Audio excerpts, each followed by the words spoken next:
Hello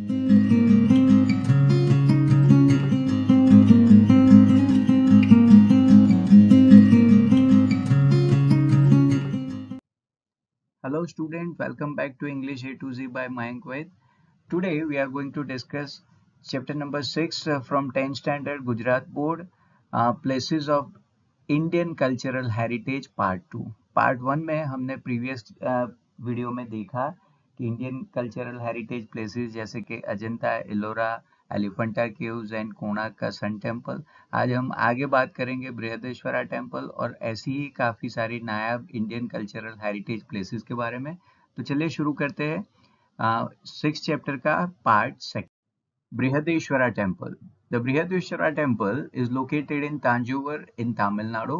This temple was built during 10th to 11th century. It is a Shiv temple, so it is called Brihadeshwara. It was built by the king Rajaraja I of Chola dynasty, so it is known as Rajarajeshwar temple also. अब ये जो Brihadeeswara temple है वो तमिलनाडु के तांजूवर में स्थित है। अब ये जो तांजूवर था वो चोल डायनेस्टी का कैपिटल रहा था और ये बृहदेश्वरा टेम्पल वो भगवान शिव को डेडिकेट किया गया टेम्पल है और बृहद का मतलब ही होता है बड़ा और बृहदेश्वर यानी कि सबसे बड़ा भगवान यानी भगवान महादेव का मंदिर। इसको चोला डायनेस्टी से बिलोंग करते राजराजा द फर्स्ट ने बनवाया था और ये राजा के नाम से ये मंदिर का दूसरा नाम राजराजेश्वर टेम्पल भी है। तो basically Brihadeeswara temple is a Shiva temple. It is also known as Rajarajeshwar temple because it was built by Rajaraja the first from Chol dynasty और ये 10 to 11 सेंचुरी के बीच में बनाया गया था और ये स्थित है तमिलनाडु के तांजूवर में। The height of this temple is 500 feet and its width is 250 feet. It is spread in a vast area surrounded by the wall. Its summit is 200 feet high, so it is famous among temples with high pinnacles. It has been constructed in a Dravidian style of art and it is one of the best temples of South India. तो ये बृहदेश्वरा, जैसे मैंने आगे, बृहद का मतलब ही होता है काफी बड़ा, जाइजेंटिक, और ये मंदिर का साइज भी काफी जाइजेंटिक है। तो इसका हाइट है 500 फीट। अब हाइट का क्या स्केल हो सकता है वो समझने के लिए एक सिंपल सा एग्जांपल, अगर कोई मल्टी स्टोरीड बिल्डिंग होता है तो वहां एक स्टोरी में फ्लोर और सीलिंग के बीच का फासला तकरीबन 10 फीट होता है। इसका मतलब ये हुआ 1 storey is equal to 10 feet, यानी कि अगर 10 स्टोरी बिल्डिंग का बात करते हो तो उसका हाइट होगा ऑन एन एवरेज 100 फीट। तो ये 500 फीट है, उसका मतलब ये हुआ कि 50 स्टोरी का कोई बिल्डिंग है, इतना हाइट ये बृहदेश्वरा टेम्पल का है। और इसका जो शिखर है यानी कि पिनकल है, this is one of the highest among the temples in India. Bharat के ज्यादातर टेम्पल्स में से सबसे बड़े शिखर यानी कि सबसे बड़े पिनकल वाला कोई मंदिर है तो ये है बृहदेश्वरा टेम्पल और इसको बनाया गया था द्राविडियन स्टाइल ऑफ आर्ट में और ये साउथ इंडिया का सबसे बेस्ट मंदिरों में से एक मंदिर है। This is an additional information. ज्यादातर ऐसा माना जाता है कि बृहदेश्वरा टेम्पल का जो एक्सपांशन है वो काफी बड़ा है। एक तरीके से आप समझो तो 14 फुटबॉल ग्राउंड को इकट्ठा करेंगे और जितना एरिया बनेगा इतना एरिया बृहदेश्वर मंदिर का है, तो उससे आप अंदाजा लगा सकते हो ये कितना बड़ा है।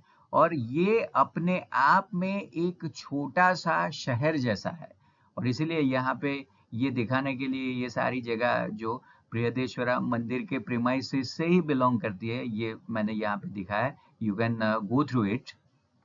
और अगर आपको बृहदेश्वरा टेम्पल के हाइट के बारे में, उसके स्केल के बारे में जानना है तो यहाँ पे मैंने कंपैरिजन दे के रखा है कि दुनिया के जो नायाब मॉन्यूमेंट्स है उसके कंपेयर में बृहदेश्वरा टेम्पल का हाइट कितना है। एंड अगेन दूसरा चीज, हालांकि ये 11th सेंचुरी में बना था फिर भी ये सरफेस लेवल से 90 डिग्री एंगल पे खड़ा है। आप देखो ये जो पिज़ा का लीनिंग टावर है वो ऑलमोस्ट उसका झुकाव है 3.99 यानी कि ऑलमोस्ट 4 डिग्री तक ये झुका हुआ है। बाकी के सारे बिल्डिंग्स, दुनिया के काफी जाने माने बिल्डिंग, वो भी 100% 90 डिग्री एंगल पे नहीं खड़े हैं। और दूसरा बात, ये सारे कंस्ट्रक्शन बृहदेश्वरा टेम्पल के कंस्ट्रक्शन के बाद के है, फिर भी यहाँ पे कोई ना कोई एनोमली आप देख सकते हो, whereas that is not the case when you are talking about Brihadeshwara temple. Again, that shows no mammoth expertise of ancient Indian architecture. तो ये यही बात को दिखाता है। आगे आप देखो, ये मंदिर का शिवलिंग कितना बड़ा है। वहां पे ये जो पुजारी है, इनको भी ऊपर चढ़ के इस पे अभिषेक करना पड़ता है। मंदिर में जैसे ही एंटर होते हो, ये जो नीचे वाला पोर्शन आपको दिख रहा है, वो नंदी का पोर्शन है, और नंदी पर भी अभिषेक करने के लिए ये एक स्पेशल ढांचा बनाना पड़ता है। और यहाँ पे है ये मंदिर का शिखर यानी कि पिनेकल है, और ये भी एक सिंगल रॉक से ही बनाया गया स्ट्रक्चर है। मतलब ये शिखर का जो पत्थर है, एक ही पत्थर है, ये 2 या 5 या अलग अलग पत्थर के हिस्सों को जोड़ के नहीं बनाया गया है। Qutub Minar. Qutub Minar is located at Delhi. It was built in the 12th century by Qutbuddin Aibak, who was the founder of Ghulam dynasty. After his death, the remaining work was completed by his son-in-law Iltutmish. तो कुतुब मीनार दिल्ली में स्थित है, और ये कुतुबुद्दीन ऐबक ने बनाया था 12वीं शताब्दी में। कुतुबुद्दीन ऐबक गुलाम डायनेस्टी का पहला राजा भी था, और कुछ रीजन के चलते कुतुब मीनार का काम कुतुबुद्दीन ऐबक से संपूर्ण रूप से पूरा नहीं हो पाया। तो जो बाकी का यानी कि रिमेनिंग वर्क था, वो उसके सन इन लॉ इल्तुतमिश ने पूरा करवाया। This 72.5 meter tall skyscraper is made out of redstone and marbles. Its circumference is 13.75 meter at its base, and it is reduced to 2.75 meter at its top. Verses of Quran have been engraved on it. It is the tallest stone minaret of India. तो ये काफी ऊंचा है कुतुब मीनार, और इसका height है 72.5 metre. अगर आप इसको फीट के हिसाब से लगाना चाहते हो तो मल्टीप्लाई बाई 3, तो ये तकरीबन 225 फीट हाइट, यानी कि कम से कम 22 से 25 स्टोरी का बिल्डिंग है। इतने हाइट का ये मॉन्यूमेंट है, और इसका सरकमफेरेंस नीचे से आप गिनो तो वो 13.75 मीटर है, और आप जैसे जैसे ऊपर जाते हो वो छोटा, पिरामिड की तरह वो छोटा होता जाता है, और टॉप पे इसका सरकमफेरेंस सिर्फ 2.75 है। और ये पिक्चर्स में आप देख सकते हो कि लास्ट पिक्चर में स्पेसिफिकली यहाँ पे ये स्टोन, अलग अलग स्टोन्स का इस्तेमाल किया गया है। बेसिकली यहाँ पे रेड स्टोन और वाइट मार्बल का इस्तेमाल किया गया है, और उस पे ये सारे कुरान की आयतें लिखी हुई है जो एंग्रेव की है। और इंडिया का ये सबसे ऊंचा पत्थर से बनाया हुआ मीनारेट यानी कि मिनारा है। Hampi. Hampi is situated on the banks of river Tungabhadra in Hospet in Bellary district of Karnataka. It was the capital city of Vijayanagar kingdom. The rulers of Vijayanagar kingdom loved art and developed their peculiar type of architecture. The period of Krishna Dev Raya was the golden period of Vijayanagar art. तो हम्पी जो है वो Karnataka state से belong करता है, और वो कर्नाटका के बेल्लारी डिस्ट्रिक्ट में हॉस्पेट नाम की जगह है, वहां से तुंगभद्रा रिवर बहती है, और वहीं पे ये बसता। और एक समय पे विजयनगर जब साम्राज्य था, जिसका पायोनियर राजा था राजा कृष्ण देव राय, और शायद आपको तेनालीरामन के बारे में पता होगा, ये इन्हीं का एक मिनिस्टर था। तो ये राजा कृष्ण देव राय का जो किंगडम था विजयनगर, इसका ये कैपिटल सिटी था हम्पी। और हम्पी के रहने वाले यानी कि विजयनगर साम्राज्य के लोग कला को काफी पसंद करते थे। कला और आर्किटेक्चर यानी कि शिल्प शास्त्र पे उनका काफी अच्छा एक्सपर्टीज या हथौटी था, और ये हम्पी के आज जो भी रिमेन्स या रून्स है, खंडर है, उसको देखने से ही बनता है कि उनका कला के प्रति कितना लगाव था। The main feature of this architectural style was carving huge and magnificent stone pillars. Pillars and columns were artistically adorned with the figures of gods, goddesses, animals, warriors and dancers. तो यहाँ के जो आर्किटेक्चरल स्टाइल का main पहलू था वो इसकी नक्काशी है और काफी बड़े बड़े खूबसूरत से पत्थर के बने हुए पिलर्स हैं और ज्यादातर ये पिलर्स एंड कॉलम इसको खूबसूरती से तराशा गया था और उसके ऊपर गॉड्स और गॉडेसेस या एनिमल्स या वॉरियर्स या डांसर्स ये सारी प्रतिकृतियां इस पे नक्काशी गई थी और इससे ये सारे जो पिलर्स या कॉलम्स थे उसको डेकोरेट किया गया था. During the time of Krishna Dev Raya, the Vithala and Hajra temples were built. तो राजा कृष्ण देव राय जिन्होंने विजयनगर साम्राज्य बनवाया था उन्होंने अपने ही टाइम पे ये दोनों मंदिर बनवाए, विठला मंदिर एंड हाजरा मंदिर. ऊपर वाला जो पिक्चर है पहले वाला दिस वन ये है हाजरा टेम्पल और ये नीचे वाला है वो है Vitthala temple. Virupaksha and Achyutarai temple of Lord Krishna are the best examples of this architecture. Vijayanagara कला इतने से मतलब ये दोनों मंदिर हाजरा टेम्पल और विठला टेम्पल से खत्म नहीं हो जाती. ऐसे ही दो और खूबसूरत से मंदिर बनवाए थे जिसका कनेक्शन कहीं ना कहीं लॉर्ड कृष्णा से था. वो थे विरूपक्ष टेम्पल एंड अच्युतराय टेम्पल. ये पहला वाला है, ये है Virupaksha temple. This one this is a Virupaksha temple और ये नीचे वाला है वो अच्युतराय टेम्पल है. Humayun's tomb. The tomb of Humayun is at Delhi. It is one of the heritage sites selected by UNESCO.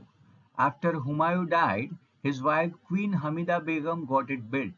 The tomb was made by expert craftsmen of Iran. It is made of red and white stone. Humayun का जो कब्र है वो दिल्ली में स्थित है और हुमायूं मुगलिया सल्तनत का दूसरे नंबर का राजा था यानी कि बाबर का बेटा था और दिल्ली उनका कैपिटल मुगल सल्तनत का कैपिटल था और इसीलिए यहीं पे इसका टूम यानी कि इसका कब्र है. और ये हुमायूं टूम इतना खूबसूरत है कि यूनेस्को ने इसको वर्ल्ड हेरिटेज साइट घोषित किया है और इसको हुमायूं ने नहीं बनवाया था पर हुमायूं के डेथ के बाद उसके देहांत के बाद उसकी वाइफ हमीदा बेगम ने बनवाया था. इसको ईरानियन कलाकारों के द्वारा बनवाया गया है और ये व्हाइट एंड रेड कलर के मार्बल से बनाया गया है. Fort of Agra. This fort is one of the heritage sites selected by UNESCO from India. The huge fort of Agra, made of red stones, is situated at Agra in Uttar Pradesh. It was built by Mughal Emperor Akbar. तो हुमायूं के टूम की तरह ये Agra fort को भी UNESCO ने heritage site घोषित किया है और ये आगरा का जो फोर्ट है वो नेचुरली आगरा से बिलोंग करता है जो उत्तर प्रदेश में है और आगरा का दूसरा फेमस मॉन्यूमेंट वो है द ताजमहल. तो ये पूरे फोर्ट को लाल पत्थर से बनाया गया है और मुगलिया सल्तनत के राजा यानी कि अकबर ने इसको बनवाया था. The fort was built in Hindu and Iranian style. It has a 70 feet tall wall with a 1.5 mile circumference.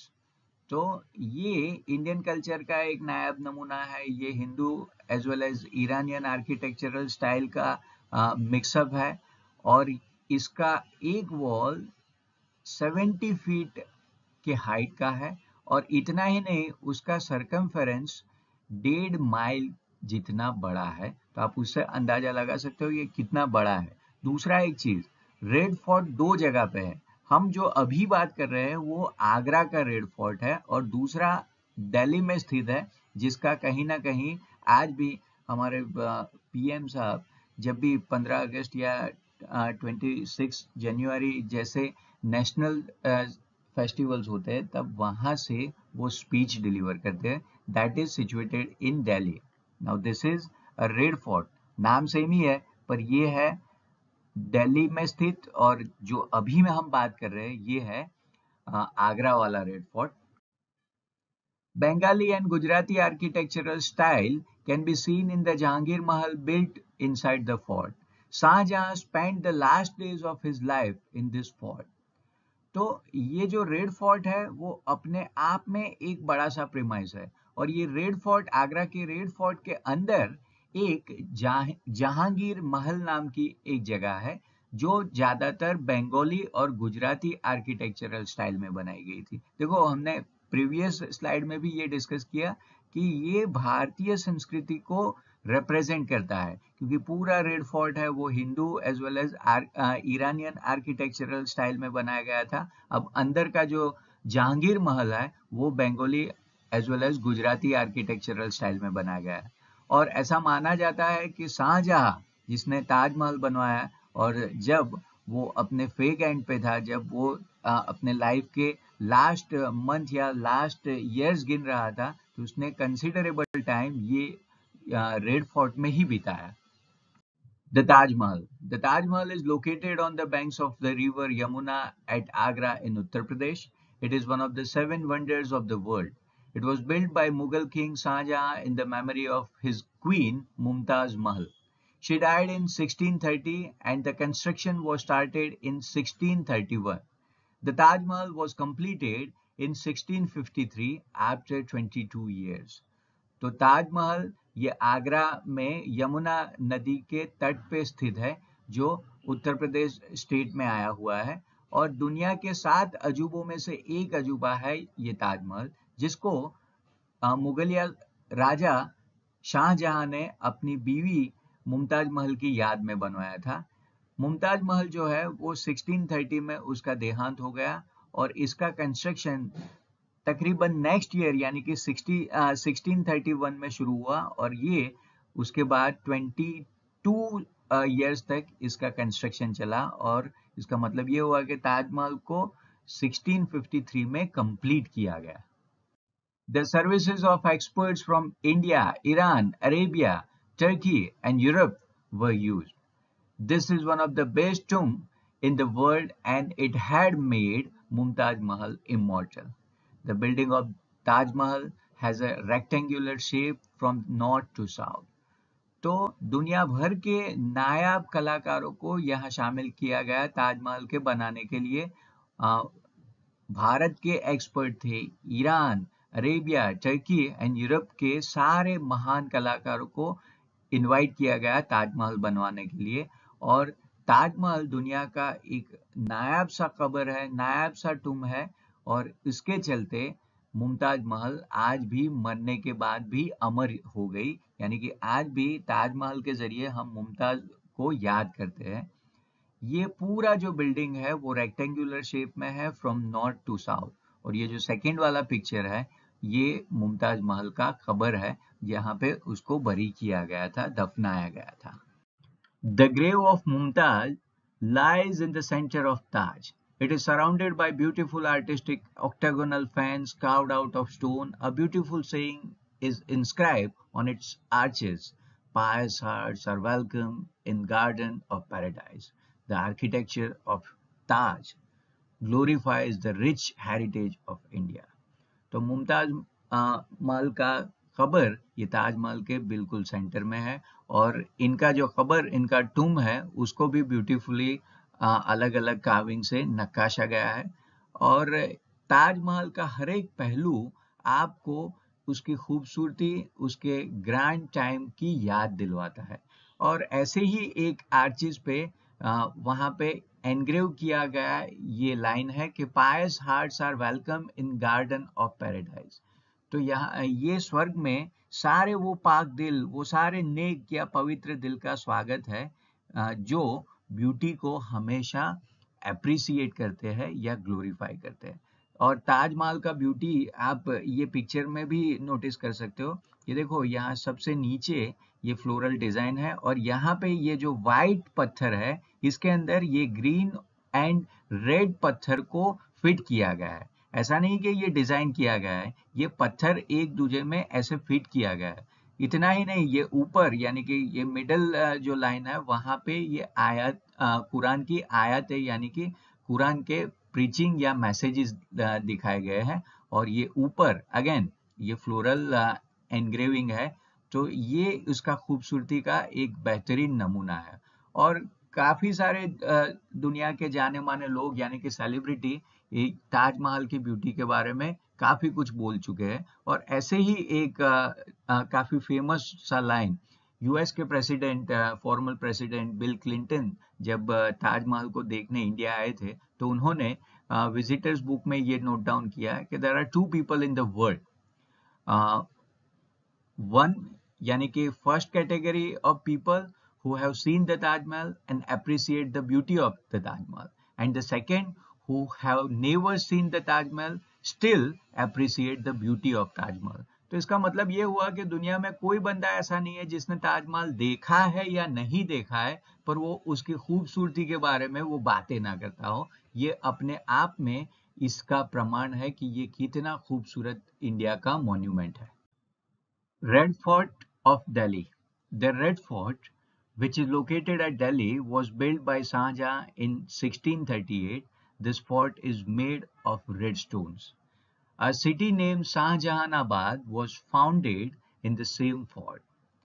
तो एक आगे हमने रेड फोर्ट देखा, वो था आगरा में। यहाँ पे दूसरा रेड फोर्ट है जो दिल्ली में स्थित है और इसको शाहजहां ने 1638 में बनवाया था।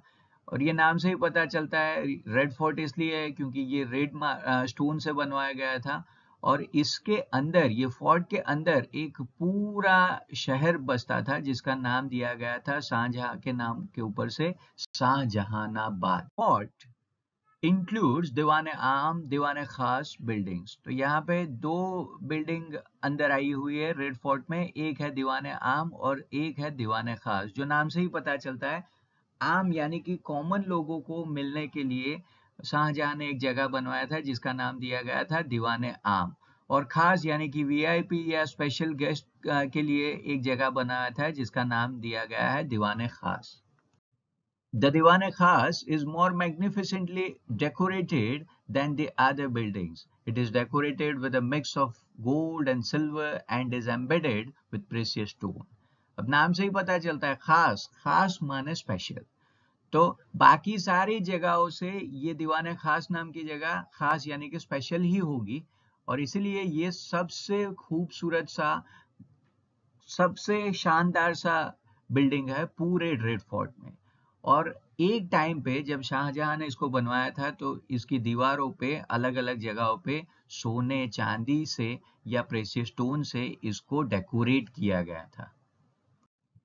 ये पिक है मयूरासन का, और मोर की तरह ये खूबसूरत सी चीज बनवाई थी शाहजहां ने। और ऐसा माना जाता है कि एक टाइम पे जब ये बनवाया गया था तो यहाँ पे कोहिनूर नाम का डायमंड भी स्टड किया गया था, पर वो इतना ज्यादा चमकीला भड़कीला लग रहा था कि पूरा मयूरासन इसके आभा के सामने ढक जाता था, एंड लेटर ऑन उसको निकाला गया। तो ये है मयूरासन। The other buildings of Red Fort are Rang Mahal, Mirror Palace यानी कि Sheesh Mahal of Mumtaz, Lahore Gate, Meena Bazar, Mughal Gardens, which are the center of attraction of Red Fort. Red fort के अंदर ही ये सारी, मैंने बोला कि रेड फोर्ट अपने आप में एक बड़ा सा प्रीमाइस था, अपने आप में एक शहर था, और शाहजहां ने इसको बनवाया था तो इसी का नाम रखा था शाहजहानाबाद। तो रेड फोर्ट के अंदर रंग महल भी है, मिरर पैलेस यानी कि शीश महल है, आईनों से बना हुआ पूरा महल है जो मुमताज के लिए बनवाया गया था, लाहौर गेट है, मीना बाजार है, मुगल गार्डन्स है, और ये सारी चीजें काफी अट्रैक्शन वाली चीजें हैं। ये जो पहला पिक्चर है वो लाहौर गेट का है और ये मुगल गार्डन का है। मुगल गार्डन में अलग अलग तरीके के फ्लावर्स आज भी विजिटर्स को लुभाने के लिए काफी है। The Fatehpur Sikri. Fatehpur Sikri is 26 miles away from Agra in Uttar Pradesh. Akbar founded this city in the memory of Sufi saint Shah Salim Chishti and made it capital. The building construction of Sikri was started in 1569 and completed till 1572. तो फतेहपुर सिकरी आगरा से 26 mile दूर उत्तर प्रदेश में स्थित है, और अकबर ने अपने एक चहीते सूफी संत शाह सलीम चिश्ती की याद में इसको बनवाया था और इतना ही नहीं, इसको कैपिटल भी घोषित किया था। इसका कंस्ट्रक्शन शुरू हुआ 1569 में और इसको खत्म किया गया 4 साल में। 4 साल में ये पूरा फतेहपुर सिकरी शहर बसा लिया, जिसको बनवाया गया था इनके सूफी संत शाह सलीम चिश्ती के याद में। The best buildings among them are the Palace of Birbal, Golden Palace of Bibi Mariam, Palace of Sultan Turkey, Jama Masjid and बुलंद दरवाजा। फतेहपुर सिकरी में काफी सारी बिल्डिंग देखने लायक है, पर उसमें मोस्ट अट्रैक्टिव बिल्डिंग जो है वो बीरबल का पैलेस है, एक बीवी मरियम का गोल्डन पैलेस भी है, तुर्की के सुल्तान का पैलेस है, जामा मस्जिद है, बुलंद दरवाजा है। तो प्रीवियस स्लाइड में हमने बीरबल का एंड बीवी मरियम का महल देखा, वरएज यहाँ पे ये जो नीचे दो पिक्चर दिखाए गए हैं, इसमें से ये है सुल्तान ऑफ टर्की का पैलेस, यानी कि टर्की के सुल्तान का पैलेस, और ये है Jama Masjid. Buland Darwaza of Fatehpur Sikri is 41 metre wide and 50 metre high. तो फतेहपुर सिकरी का ये बुलंद दरवाजा है, बुलंद का नाम ही होता है काफी बड़ा, और ये बुलंद दरवाजा अपने नाम के हिसाब से इसका विड्थ है 41 मीटर एंड 50 मीटर के हाइट का है। आप ये पिक्चर में भी देख सकते हो कि कितना बड़ा होता है। The other well-known and remarkable buildings of Fatehpur Sikri are Palace of Jodhabai, Panchmahal, etc. Fatehpur Sikri के दूसरे देखने लायक बिल्डिंग है तो वो है जोधाबाई का पैलेस और पंचमहल। नीचे पहला जो पिक्चर है जोधाबाई का पैलेस और ये 5 स्टोरी बिल्डिंग की तरह जो दिख रहा है वो है पंचमहल, जो ज्यादातर हिल स्टेशन के तरीके से काम करता था। अब फतेहपुर सीकरी में जोधाबाई का पैलेस, पंचमहल, उसके साथ साथ दूसरे नायब से जो बिल्डिंग है उसमें से एक है टूम्ब ऑफ शेख सलीम चिश्ती, दीवाने आम, दीवाने खास एंड ज्योतिष महल।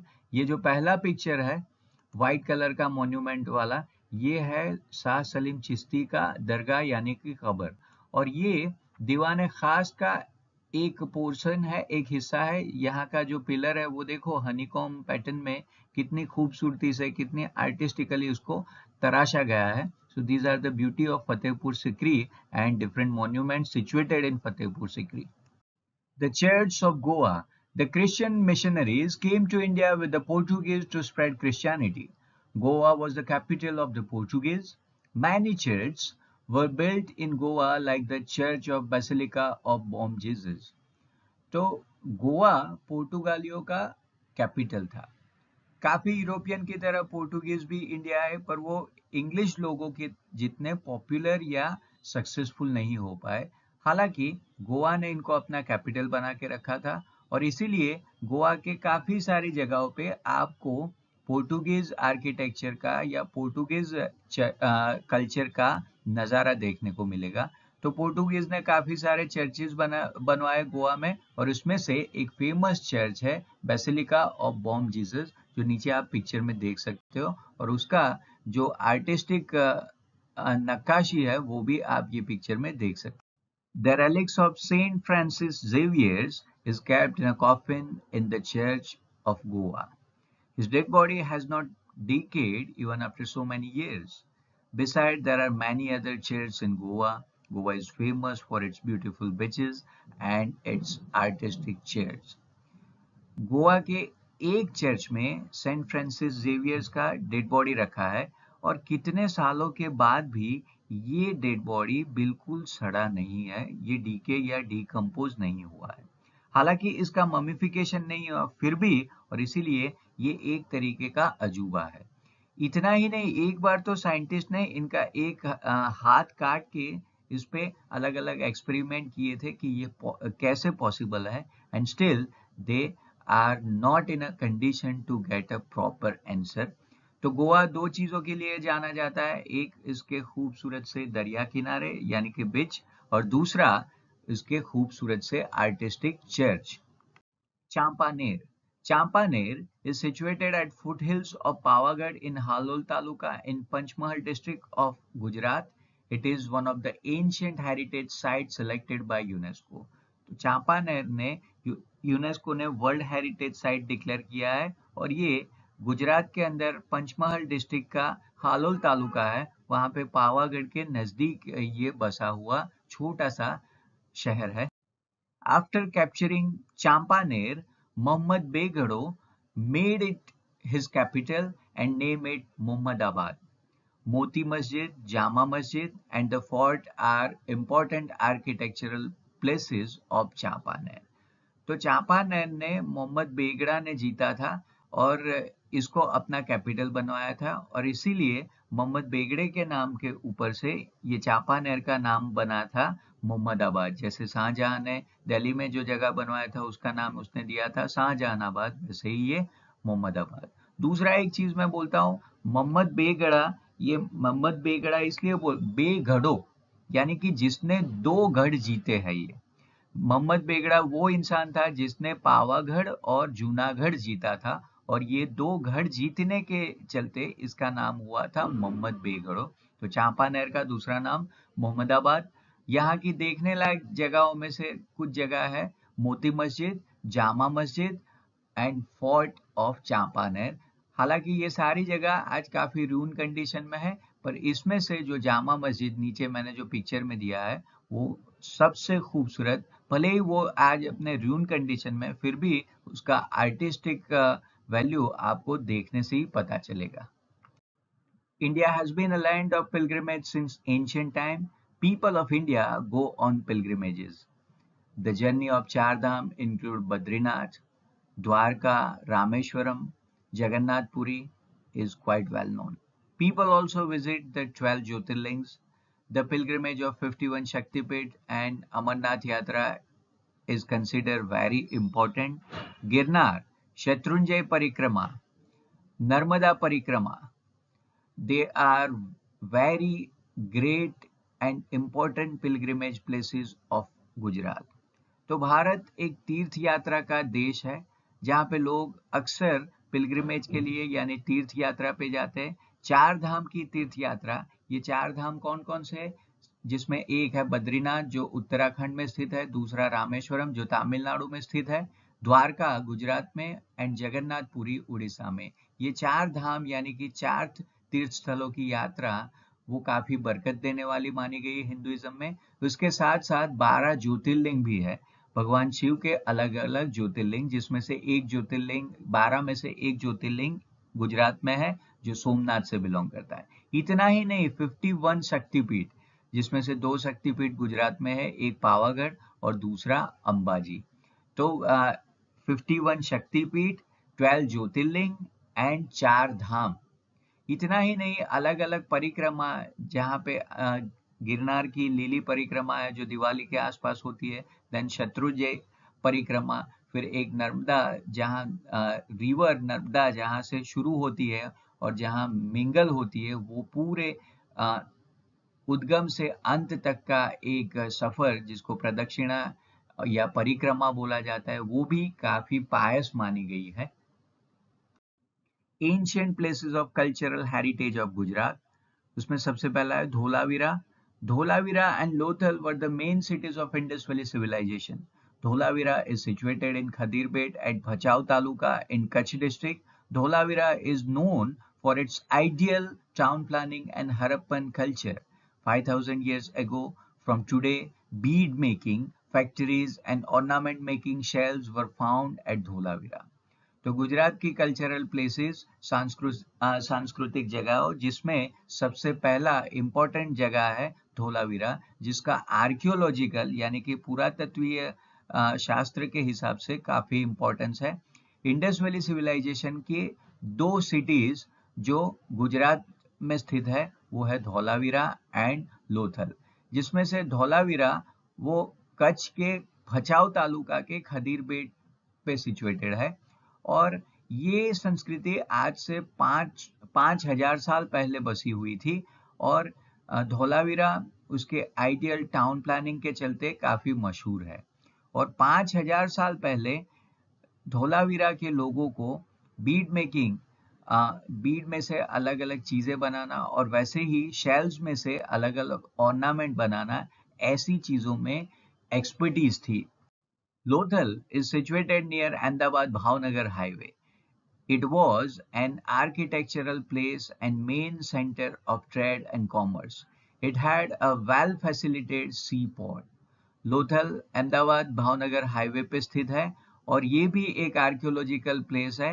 एक टाइम पे ये ट्रेड एंड कॉमर्स का यानी कि बिजनेस के लिए सबसे इम्पोर्टेंट जगह था। और इतना ही नहीं, यहाँ पे एक वेल प्लान सी पोर्ट भी बना के रखा था, तो इसको एक तरीके से बंदरगाह के तौर पे फेमस किया गया था या डेवलप किया गया था। Ahmedabad as a place of cultural heritage of Gujarat. Ahmedabad is a historical place. The fort of Bhadra, Jama Masjid, Mosque of Queen Sipri, Roja of Sarkhej, Kankaria Lake, Shaking Minarets, what you call it, Jhulta Minara, Sidi Sayyid Grill or Jali, Temple of Hathi Singh, mosque of queen Roopmati are worth seeing places.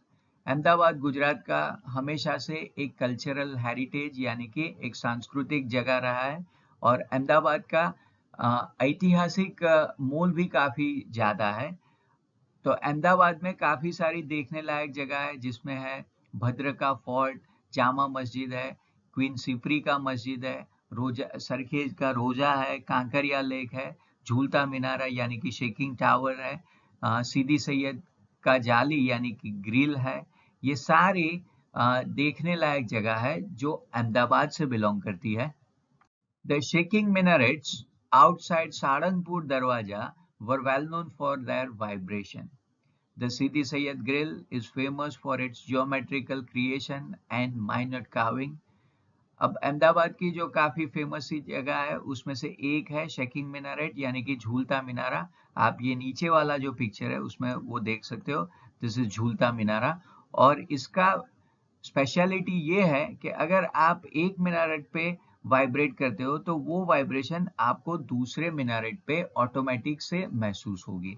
हालांकि अब इसको visitors के लिए बंद किया गया है, बाकी पहले के टाइम पे आप इसके ऊपर चढ़ के ये वाइब्रेशन को प्रैक्टिकली महसूस कर सकते हो। तो ये है झूलता मिनारा, what you call it shaking minarets. फिर दूसरा है सीदी सैयद ग्रिल, जो आप ये पहले पिक्चर में देख सकते हो। और ये जो है ये है सहारनपुर दरवाजा। तो ये सीदी सैयद ग्रिल इसके माइन्यूट कार्विंग के लिए काफी मशहूर है। Patan as a place of cultural heritage of Gujarat. The Sahasralinga Lake in Patan, Stepwell of Queen, and Rudra Mahalay of Sidhpur are worth seeing architectural sites. The ruins of Rudra Mahalay in Sidhpur describe the grandeur of the palace, which is situated 26 km away from Patan. तो गुजरात का एक cultural heritage place जिसका सांस्कृतिक connection है गुजरात से, वो है पाटन। और पाटन में भी काफी सारे आर्किटेक्चरल वंडरफुल साइट है, जिसमें से कुछ है सहस्त्रलिंग लेक, सहस्त्रलिंग करके एक तालाब है, फिर राणकी वाव जिसको स्टेपवेल भी बोला जाता है, फिर है रुद्र महालय जो सिद्धपुर में स्थित है। हकीकत में ये दो जगह है यानी कि सहस्त्रलिंग लेक एंड राणकी वाव वो पाटन में स्थित है, वेरएज रुद्र महालय वो पाटन से 26 किलोमीटर अवे सिद्धपुर नाम की एक जगह है वहां पे है। हालांकि रुद्र महालय काफी रून कंडीशन में, फिर भी जो बचा है उससे आप उसका ग्रैंडियर महसूस कर सकते हो कि इसकी खूबसूरती अभी रून के बाद अगर इतनी है तो जब वो फुल फ्लेज में चालू होगा तब कितना सुंदर होगा। Udayamati, queen of Bhimdev the First, built a stepwell to cater the need of water of her people. UNESCO has included this stepwell as a World Heritage Site in 2014. It indicates the beautiful arrangement of water harvesting at the time. Siddharth Jaisingh built a lake named Sahasralinga Lake in 1140. तो Bhimdev the first की रानी उदयमती ने अपने राज्य के लोगों की पानी की जरूरत को कम करने के लिए या ईज करने के लिए स्टेपवेल बनवाया था, और ये स्टेपवेल को यूनेस्को ने 2014 में वर्ल्ड हेरिटेज साइट के तौर पे घोषित किया। इतना ही नहीं, इन्होंने वाटर हार्वेस्टिंग सिस्टम का भी वंडरफुल अरेंजमेंट करके रखा था। तो ये दिखाता है कि वो अपने टाइम से काफी आगे चल रहे थे। और सहस्त्रलिंग लेक है वो सिद्रा जयसिंह ने 1140 में बनवाया था।